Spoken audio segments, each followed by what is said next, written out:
Halo guys, sobat teknologi. Jangan singkat ya. Di sini kita bakal bahas tentang autonomous robot. Tapi sebelum ngebahas itu, gue bakal perkenalan diri dulu. Nama gue Rangga Evalda Marbun. Gue sebagai kreatornya Kangen Mikir alias Kangkir. Nah, di posting Instagram gue, autonomous robot ini gue kasih gambar Terminator. Ini bener-bener film yang udah lama ya, dari imajinasi yang makin kesini kayaknya benar-benar real, benar-benar bisa terjadi. Jadi autonomous robot ini sebenarnya ada dua komponen, yaitu komponen mekanik dan komponen elektronik dan kontrolnya. Jadi di mekanik ini itu konstruksi, jadi bentuknya belum banyak sebenarnya autonomous robot yang bentuknya manusia. Bahkan yang gue tahu cuma Sophia, dan itu nggak full kalau nggak salah. Full apa enggak ya? Setengah badan gitu, terus pokoknya kalaupun ada kakinya nggak terlalu lengkap gitu kan. Nah, jadi autonomous robot itu sekarang lebih banyak bentuknya yang belum bentuk manusia. Ada yang mobil-mobilan. Di luar negeri itu udah ada.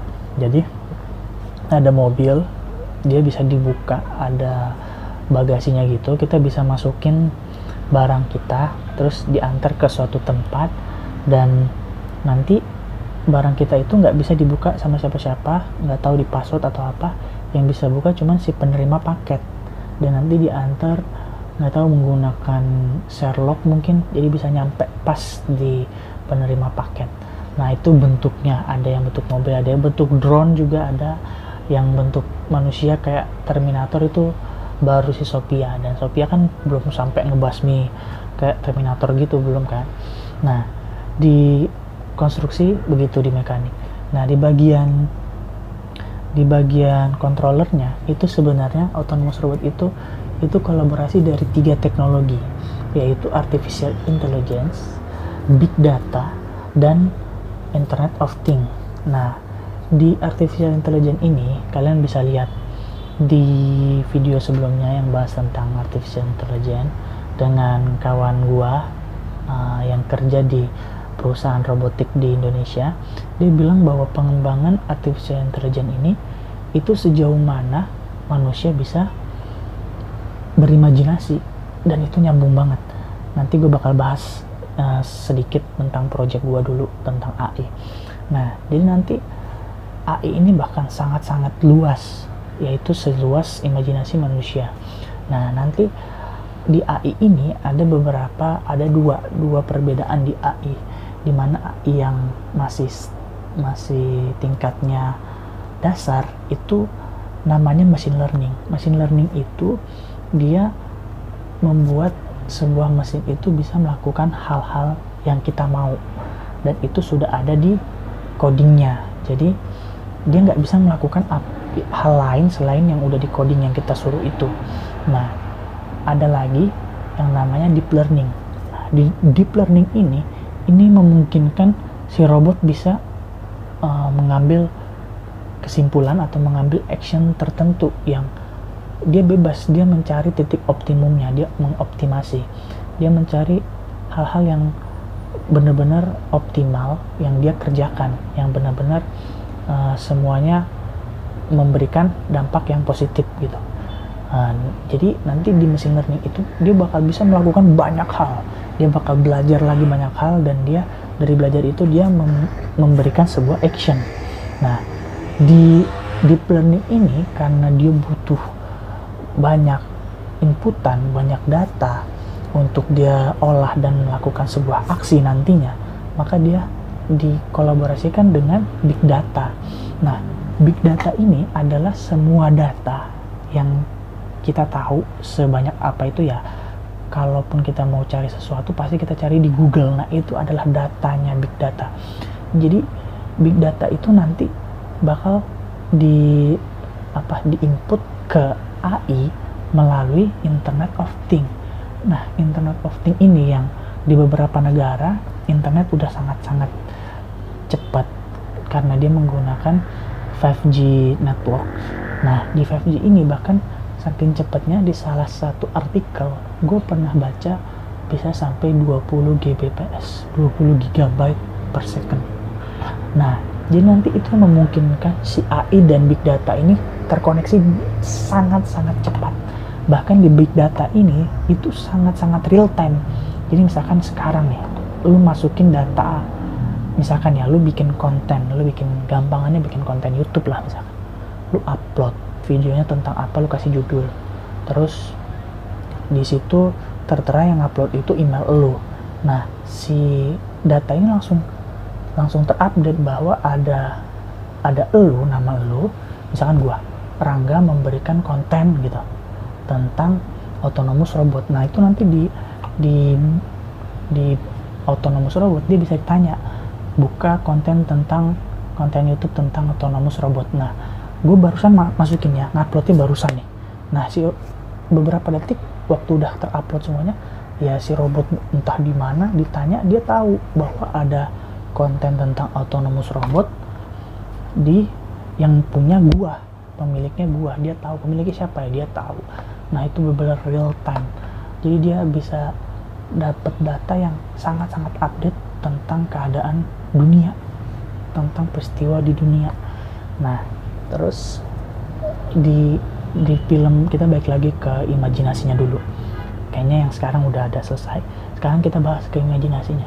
Di Terminator itu, gue yakin waktu si kreator film ini mau bikin film Terminator, pasti dia mempertimbangkan apa-apa aja yang menghasilkan robot yang benar-benar super. Jadi dari segi tenaga. Nah, gue nggak tahu ya Sophia yang sekarang ini dia pakai sumber tenaga apa, tapi yang digambarkan di Terminator, imajinasi mereka, kreator film Terminator, membuat sumber daya robotnya itu dari nuklir.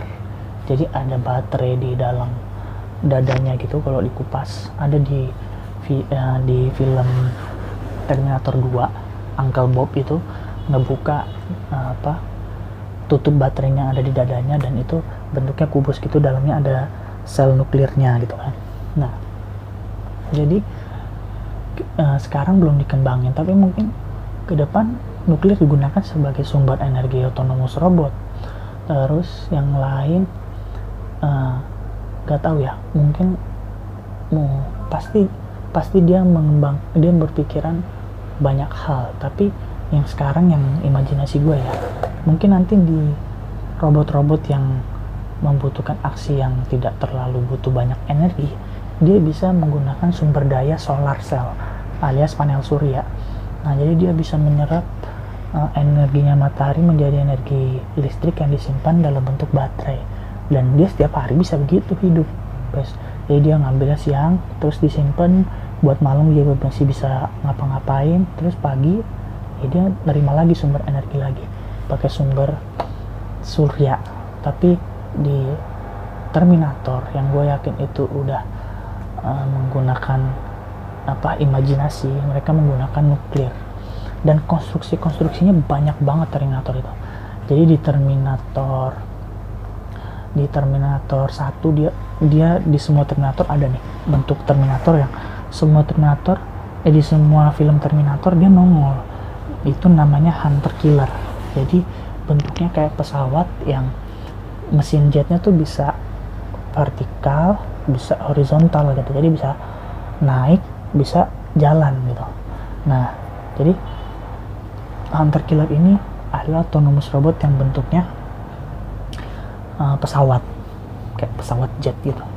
Terus ada lagi yang bentuknya motor. Ini ada di film Terminator Salvation. Jadi dia dia motor, terus motornya itu ada tembakannya di sampingnya, dan dia bisa nembak-nembakin, terus dia bisa ngejar cepet banget sampai 200 mil per jam. Terus dia bisa bergerak ya berdasarkan keinginan dia, berdasarkan goal dia bisa membunuh seseorang. Nah dia ngejar itu terus musuhnya. Ada yang bentuknya begitu. Terus ada yang ya Terminator itu sendiri yang seringan diperanin sama Arnold Schwarzenegger. Nah Arnold ini itu humanoid robot ya, jadi robot yang bentuknya manusia.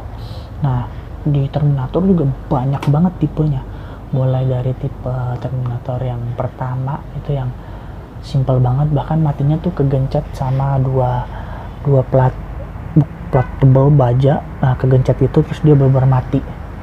Nah terus di Terminator 2 ada yang tipe baru lagi, dia tuh bisa mencair. Jadi robotnya tuh dia solid sebenarnya, metal, tapi metalnya bisa mencair, terus dia bisa ngebentuk lagi, solid lagi, jadi orang lagi, jadi robot lagi. Nah itu matinya di peleburan baja, yang waktu kecil gue pikir dia bikin filmnya di Cilegon, di Krakatau Steel, terus matinya nyemplung di situ gitu. Ternyata yang enggak juga ya, kan film barat. Nah terus di Terminator 3 nih yang paling gila.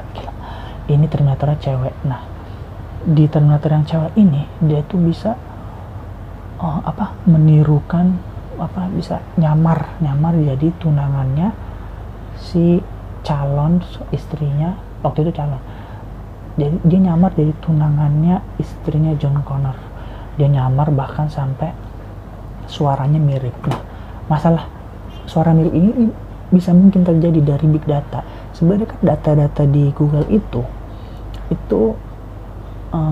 bukan cuman data-data mana ibu kota Israel, nama ibu kota Israel, nama presiden Amerika, apapun itu, bukan data tentang itu doang. Bahkan suara kita itu jadi data, terus bentuk muka kita itu jadi data. Nah kayak misalkan lu punya handphone, lu bilang oke Google pakai suara lu, kan awalnya tuh lu mendaftarkan suara lu dulu, oke Google, disuruh 2-3 kali gitu. Nah jadi waktu udah terdaftar terus jadi data, lu bilang oke Google ke handphone lu, dia nongol. Tapi kalau suara orang itu nggak nongol di HP lo, dia nggak mau asistennya nggak bekerja gitu. Jadi suara juga jadi data. Nah di Terminator 3 itu si musuhnya itu bisa menirukan sampai ke suara.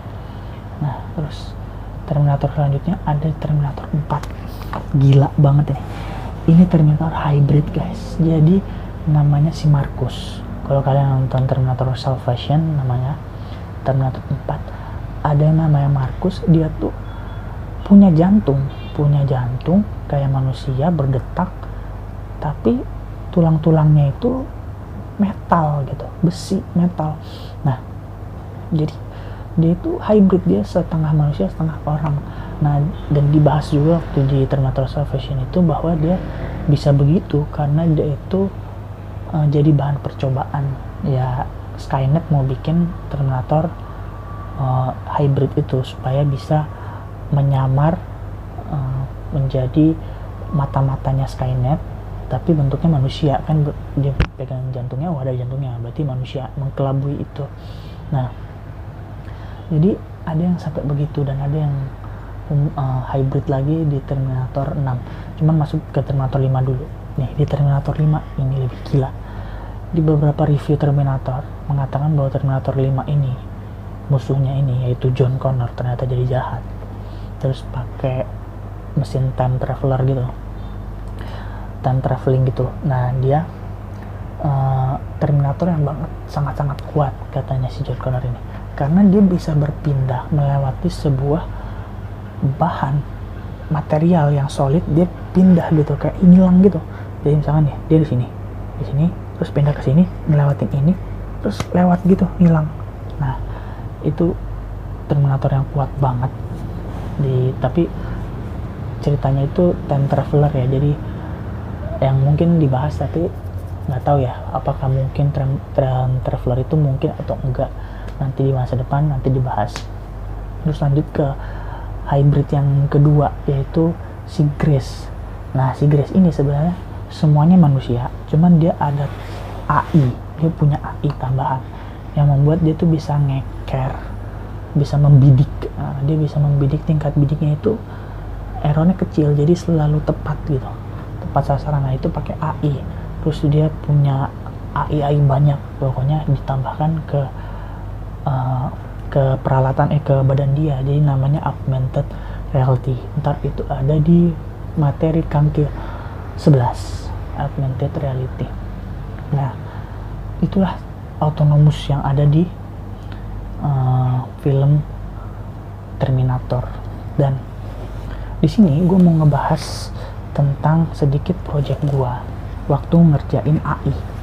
Nah, ini adalah AI pertama gua. Jadi ini sebuah controller untuk gue punya mesin, namanya mesin pancing cumi. Jadi sebelum ada isu bahwa nelayan kita itu diperbudak di kapal asing yang sekarang ini lagi viral, sebenarnya 2 tahun lalu gue udah ngulik itu. Jadi makanya itu latar belakang gue ngebikin mesin pancing cumi gue. Dan ini itu controllernya. Jadi controller ini dia bisa mengatur si motor atau dinamo listrik itu bisa mengatur supaya dia berputar berapa lama dan berapa kecepatannya dengan memasukkan kedalaman laut nih. Jadi di sini ada tombol-tombol angka. Nah, jadi misalkan lautnya dalamnya 60 meter, misalkan dimasukkan 60. Nah, dia mengatur si motor ini harus memutar mengulur senar itu sampai 60 meter itu berapa lama, nanti setelah itu dia berhenti, ada holding time-nya, terus abis itu dia naik lagi, dia ngegulung lagi 60 meter lagi. Nah, dia memungkinkan untuk motor itu bekerja secara otomatis seperti itu kecerdasannya. Nah, terus lu bisa lihat nih dalamnya AI gua yang ini. Tuh, kelihatan nggak? Ruwet banget ya. Nah, jadi ini ada komponen-komponen elektroniknya, dimana komponen elektronik itu ya itu yang mendukung buat yang sekarang ini AI ini untuk melakukan hal yang kita pengen itu.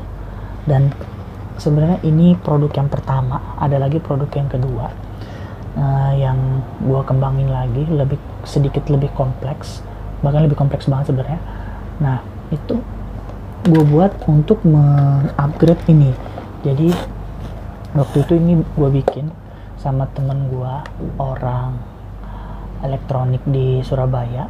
Dia sahabat gue, baik banget. Dia ngebikin ini dan gue terjun langsung ngebikin ini. Dan jadi waktu narasumber yang bahas tentang AI yang bilang bahwa AI itu bagaimana pengembangannya, bagaimana kita berimajinasi, itu benar-benar nyambung banget. Karena waktu bikin ini itu kan ada holding time-nya, itu gue sendiri, dari imajinasi gue sendiri, dari inisiatif gue sendiri. Gue bilang 7 detik, coba antara dia ngulur sama gulung, dia ada holding time 7 detik. Dan di situ teman gue langsung nge-coding langsung depan mata gue dan langsung disimulasiin, dan benar 7 detik. Pokoknya gue lihat bahwa di masa depan AI itu bakalan banyak membantu manusia dari segi presisi waktunya, dari segi sumber daya resource-nya yang sangat-sangat efisien. Itu bakal banyak penggunaan AI di masa depan. Nah, jadi gue bikin ada beberapa masalah itu ya. Jadi masalahnya itu waktu dia dari ngulur terus mau ke holding time, dia tuh lu bayangin dari dia muter mau 60 meter, nah pas 60 dia tuh langsung berhenti. Nah, di pelajaran mekanik itu kalau misalkan ada itu kan kejut ya, jadi dari muter langsung berhenti. Nah, kalau ada beban kejut itu mengakibatkan fatigue. Nah, fatigue itu adalah beban kejut yang terus yang secara sangat sering, secara banyak diterima oleh si komponen mekanik. Jadi nanti kekuatan mekanik dari material itu yang menerima beban kejut itu bakal berkurang, jadi bisa rusak. Makanya waktu itu gue minta ke temen gue, ke sahabat gue, orang engineer elektronik ini, bikin dari ngulurnya itu, kalau misalkan dia udah mau ke kedalaman tertentu yang diberikan, dia itu melambat, jadi nggak langsung berhenti, melambat terus berhenti, terus nunggu 7 detik. Nah, dari 7 detik mau menggulung naik, itu juga dari lambat, baru nggak langsung naik kecepatan tertentu, nggak, dia dari lambat terus ngegulung. Jadi sekarang bentuknya kayak gini. Nah, selain tadi masalah beban fatigue tadi yang gue bilang, juga karena gue tahu bahwa mesin gue ini itu pasarnya bisa sampai luar negeri. Nah, untuk bisa ekspor itu peralatan kita, produk kita itu harus SNI.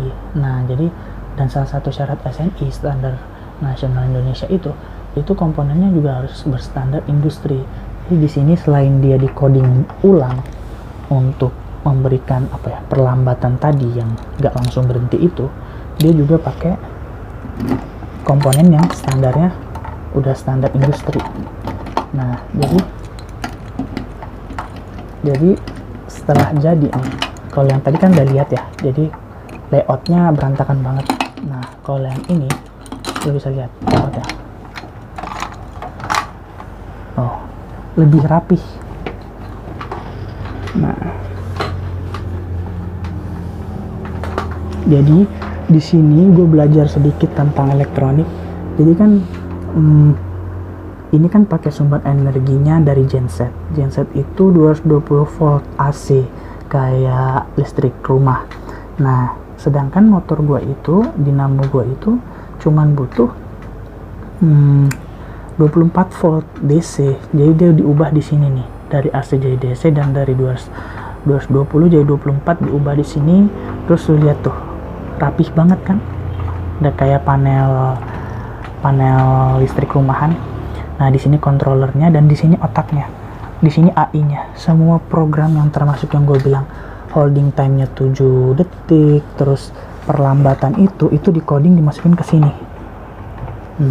Ini Arduino yang ori, yang bukan klon. Nah, walaupun kelihatannya tuh kayaknya ruwet gitu ya, kayaknya ribet gitu. Tapi enggak sebenarnya guys. Kalau kita belajar AI-nya, codingnya, kalau kita udah dapat logiknya, itu malah gampang banget. Jadi ke depan AI itu bakalan banyak banget penggunaannya karena mudah dan murah lebih penting, dan itu sangat membantu presisi yang tadi yang gue sebutin, efisiensinya. Nah, jadi ke depan kita yang banyak ini, yaitu generasi milenial dan generasi Z ini, harus melek teknologi. Makanya itu alasan gue bikin konten kangkir. Bahkan dari Instagram gue sendiri gue ubah jadi konten teknologi, dimana gue berharap ini bisa bisa memberikan paling nggak rasa penasaran dulu, dan nanti teman-teman yang generasi milenial dan generasi Z ini itu penasaran dan mau belajar buat bikin teknologi sendiri. Yang tadi dibilang sama narasumber kita di AI bahwa itu imajinasi kita. Nah, jadi supaya ini tuh nanti dari penasaran, terus coba-coba, terus belajar, walaupun awalnya itu susah, nanti lama-lama gampang, dan dia bikin kreasinya sendiri. Dan nanti karena kita tuh sebenarnya banyak banget guys, orang milenial sama generasi Z itu kita paling banyak di penduduk Indonesia, mayoritas itu kaum muda, yang dimana teknologi ini bakal menghilangkan banyak pekerjaan yang membutuhkan kompetensi yang rendah, yang gampang dikerjain. Dan bukan hal itu juga, dari teknologi ini juga lebih banyak lagi pekerjaan baru yang butuh ya coding, yaitu big data, yaitu Internet of Things. Nah, kita di sini harus bisa membuat bisa mempelajari itu, sehingga nanti di masa depan Indonesia tuh punya banyak kerjaan kreatif gitu, bikin konten, terus bikin produk-produk dengan elektronik mereka, terus imajinasi mereka bikin apa yang sekarang gue lagi kembangin.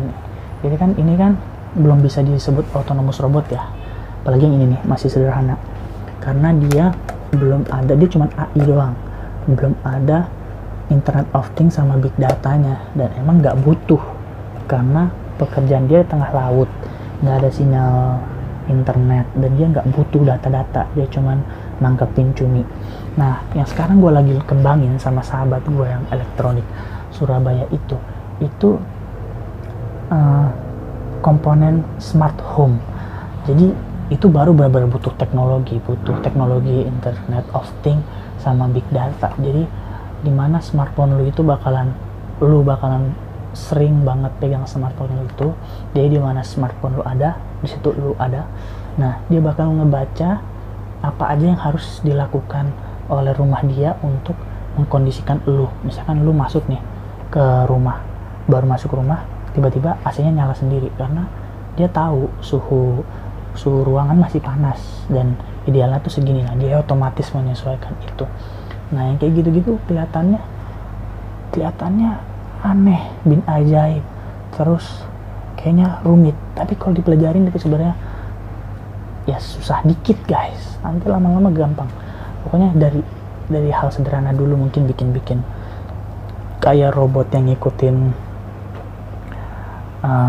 ngikutin ini, ada mobil-mobilan yang ngikutin garis. Nah, bikin gitu dulu yang sederhana dulu, nanti lama-lama kesana yang AI dulu aja, pure AI dulu kayak gini, terus lama-lama masukin tentang Internet of Things dan Big Data, jadi kita bisa melakukan alterasi yang lebih luas lagi guys. Nah itu, jadi buat teman-teman yang ngerasa video ini penting, gue harap teman-teman bisa nge-share, dan entah itu bikin komunitas atau apapun buat bikin semangat belajar teknologi guys. Karena nggak bisa dipungkirin kalau belajarnya cuma sendiri malas juga, tapi kalau ada teman-teman kan kita bisa tanya-tanya, bisa mengorek ide. Jadi yang paling penting itu ide, karena nanti kalau lu udah paham AI-nya, lu bakal bingung idenya. Lu cuman paham mengubah itu menjadi AI gitu, idenya buat bikin AI-nya, ide imajinasi AI-nya lu nggak ada. Maka yang paling penting itu ide. Nah, sambil belajar juga AI-nya. Jadi buat teman-teman yang ngerasa ini video yang bikin rasa penasaran tinggi, silahkan di-share ke teman-teman lain. Terus sambil belajar cari-cari konten YouTube yang mempelajari. Sebenarnya gue juga mau bikin video tentang project ini, dan itu tuh berat banget. Gue angkatnya ini aja, bikin tutorial itu. Cuman ya itu, gue pengen lebih luas lagi, pengen mancing idenya dulu dan rasa penasarannya dulu. Nah dari situ nanti kita jadi yang punya banyak waktu luang buat belajar dan mengulik itu, sehingga banyak produk-produk yang benar-benar dari imajinasi kita, dan itu bisa kita jual, dan itu bisa kita jadikan edukasi ke teman-teman, dan itu bisa membawa ke Indonesia yang lebih update lagi, lebih teknologinya lebih tinggi lagi. Jadi gitu guys. Oke, sekian materi tentang artificial intelligence, dan untuk kalian yang suka dengan video ini, yang tertarik dengan video ini dan video-video setelahnya, bakal banyak lagi tentang teknologi. Silahkan kalian subscribe, dan nanti kalian bakalan langsung dapat konfirmasi bahwa video-video baru tentang teknologi di masa depan. Oke guys, itu dari gua, Rangga Marbun. Tetap semangat, kita pelajarin teknologi dan kita berkreasi sekreatif mungkin. Bye.